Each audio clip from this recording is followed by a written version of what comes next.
Remember this dystopian thrill ride from the 80s that had Arnold Schwarzenegger running for his life? This cult classic, loosely based on Stephen King's novel, dropped us into a grim 2017, the irony, right? Where reality TV took a deadly turn. Picture this: a police helicopter pilot, Ben Richards, played by Schwarzenegger, his muscular glory completely downplayed, is framed for a massacre and forced to participate in a brutal game show. The prize? His life. The catch? He's got to outrun, outfight, and outsmart a bunch of colorful, deadly stalkers while the world watches. Talk about high-stakes entertainment. With its mix of biting satire, over-the-top action, and a healthy dose of Schwarzenegger one-liners, The Running Man surprisingly wasn't a massive hit. In fact, it's sort of considered a flop, which is pretty surprising considering its acting pedigree. The critics panned it at the time, but who cares what they think? It didn't help that Stephen King wasn't a fan though, and I can understand that since the film went a completely different direction than the book. But even with all that, the film has grown in popularity over time, and even if you've watched this a dozen times, or more, like I have, I bet there's still plenty you don't know about. Alright, so lace up your running shoes, if you need them, and let's dive into this underappreciated Arnie film.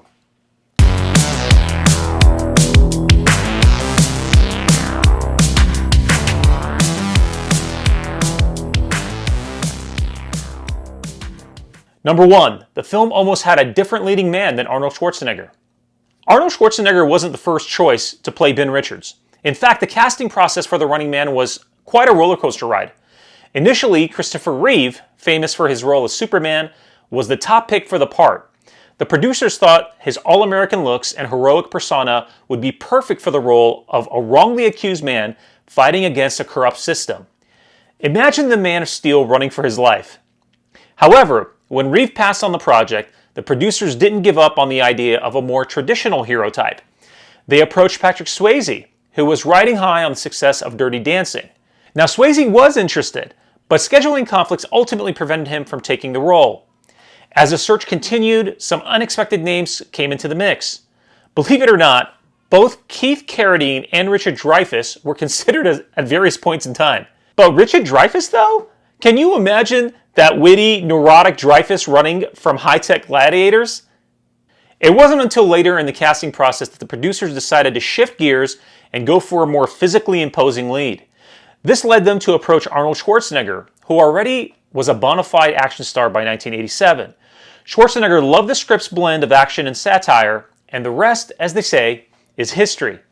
This casting shift also led to some script rewrites to better suit Schwarzenegger's persona, his accent, including the addition of many of the one-liners that fans love today. Alright, so here's a bonus rad fact.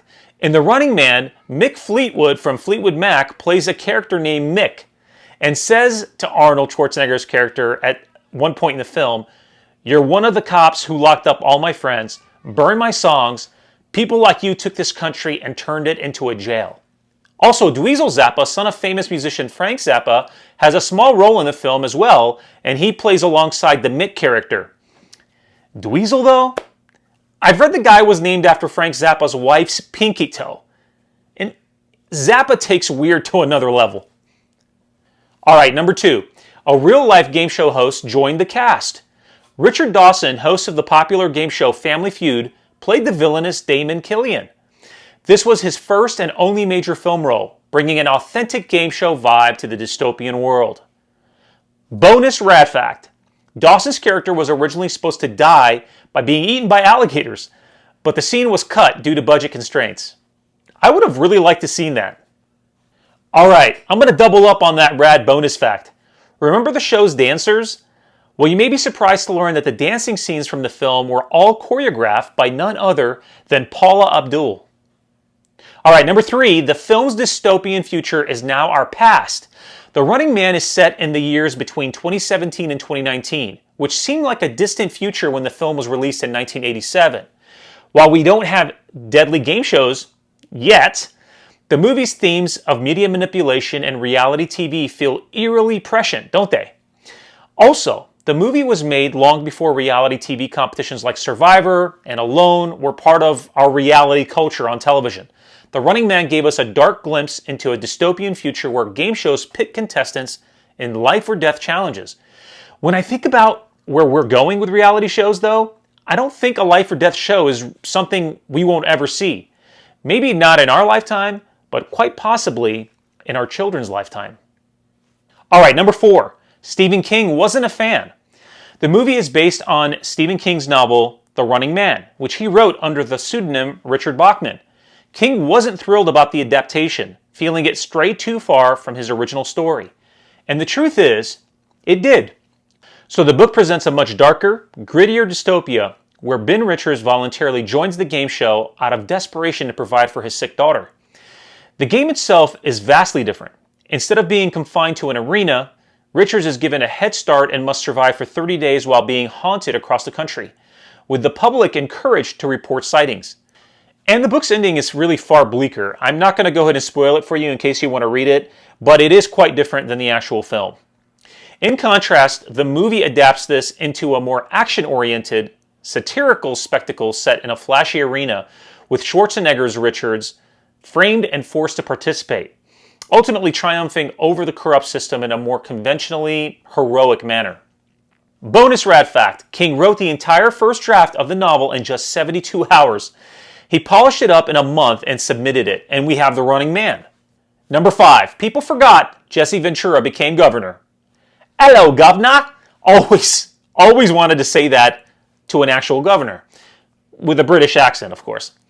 Alright, so Jesse Ventura, who played Captain Freedom in the film, later became the governor of Minnesota. Can you believe that? Yeah, that actually happened. Ventura, who's a Minneapolis native, graduated from Roosevelt High School in 1969. His military career included 6 years in the Navy, with 4 years of active duty and 2 in the Naval Reserves. As a Vietnam veteran, Ventura served as part of the elite underwater demolition team 12, which was a precursor to the modern Navy SEALs. This background in special operations would later contribute to his tough guy image in his entertainment and political career. Alright, number 6, you guys. The Running Man stalker, Subzero, was played by a real wrestling legend. One of the most memorable stalkers in The Running Man is Subzero, the hockey stick wielding gladiator. What many might not know is that Subzero was portrayed by professional wrestler Professor Tora Tanaka. His non-acting name is Charles J. Kalani Jr. He's a real-life legend in the wrestling world. Tanaka had an extensive wrestling career spanning from the 1960s to the 1980s, where he earned a reputation for his intense presence and martial arts-inspired fighting style. One of his wrestling gimmicks was throwing ceremonial salt into his opponent's eyes after blessing each corner of the ring, then finishing them off with a heel kick. Come on. Typical wrestling move, right? Bonus rad fact, Kalani Jr. was also Buxton's butler in Pee-wee's Big Adventure. Okay, number 7. The film's prophetic technology. The Running Man featured video manipulation technology that seemed far-fetched in 1987, but it's pretty commonplace today. The ability to digitally insert people into footage foreshadowed modern deepfake technology. When you rewatch The Running Man, you're going to be amazed at how many different cautionary dangers arise that we thought were silly back then. But in 2024, The Running Man feels less like science fiction and more like a prophetic warning. It's crazy, the film's portrayal of advanced technology, media manipulation, and the blurred lines between reality TV and sensationalized news strikes a chord that is eerily familiar.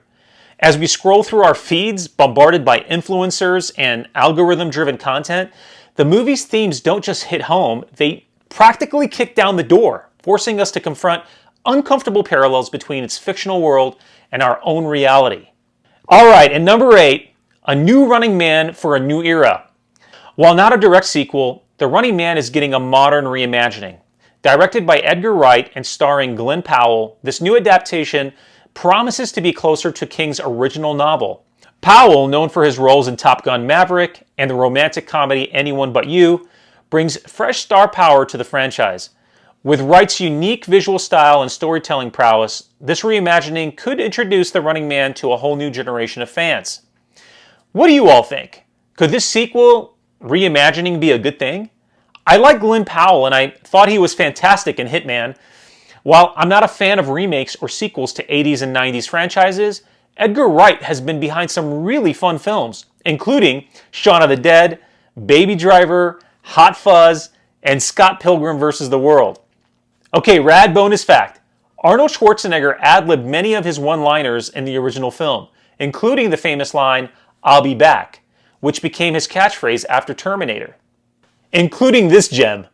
Here is Subzero!